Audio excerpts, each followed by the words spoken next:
Аллах'ın ең улук күндөрүндө жолугушуп отурганыма аябай кубанычтамын. Кармаган орозоңуздар кабыл болсун.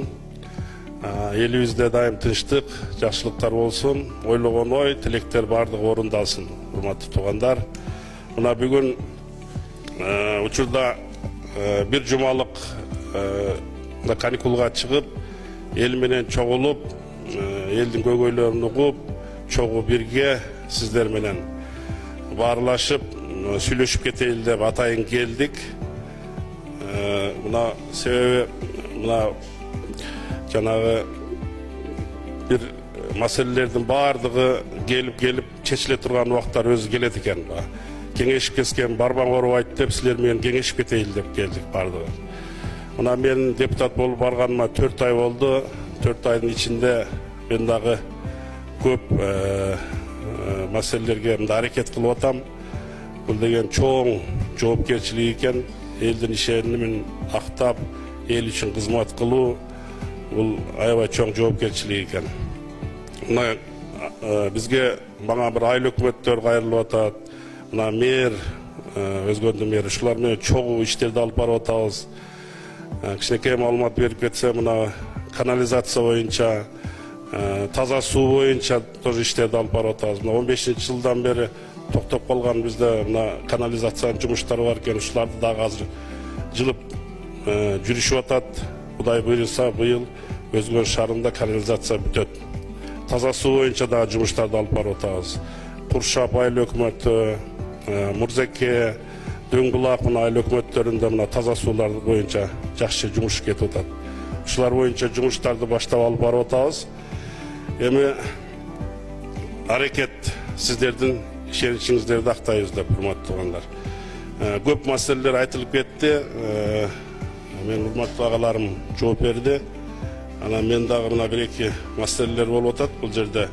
Мына Жалпакташ айыл өкмөтүндөгү Карл Маркс айылы боюнча жана мен бир жердешим маселе көтөрүп кетти.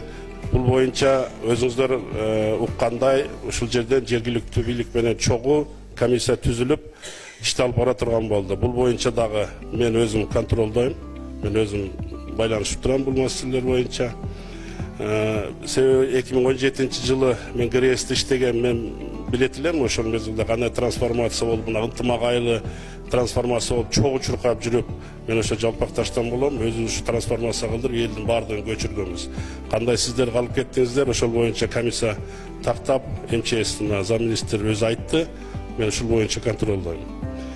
Так, ана мына бизде Лелин 5 мектеби боюнча, столовый боюнча тоже бул маселе көтөргөнбүз. Муну биз уже бюджетке киргизишибиз керек. Муну Госстрой жакшы билет. Мен официальный кат менен дагы кайрылганмын. Быйылкы бюджетке киргизишибиз керек. Бул боюнча дагы мен чуркап аракет кылып атабыз. Анан ушу Лелин 5-теги жана аксакал айтып кетти. Каныбек Ергешевич, сиз айттыңызбы? Жок, неме дагы бир аксакал айтып кетти. Сиз айттыңыз. Пробка болуп атат деп. Мына ушул боюнча мен Куршап айыл өкмөтүнө айтканмын. Ошол жерде айыл өкмөт отурса керек. Бизде жана 3 гектар жер боюнча, 3 гектар жер боюнча трансформацияга документ даярдап, батыраак тездетсек, ошол жака мектеп курганга мүмкүнчүлүк болот экен да. Себеби 3 гектар жер бөлүнгөн бойдон турат экен. Ушул боюнча дагы азыр как раз келдим, барып жеринен тактап кетейин деп, ушул боюнча дагы аракет кылалы. Анан дагы бизде Каныбек Ергеш, сиз дагы жакшы маселелерди көтөрүп кеттиңиз ба, жайыттар боюнча туура маселе. Бул дагы баа бизде мына Жалпакташ Куршап айыл өкмөтү аслында. Биздин жайытыбыз боюнча эң көйгөйлүү, элдин көйгөйлүү маселеси ушул. Бул боюнча дагы мен аябай кызыктармын.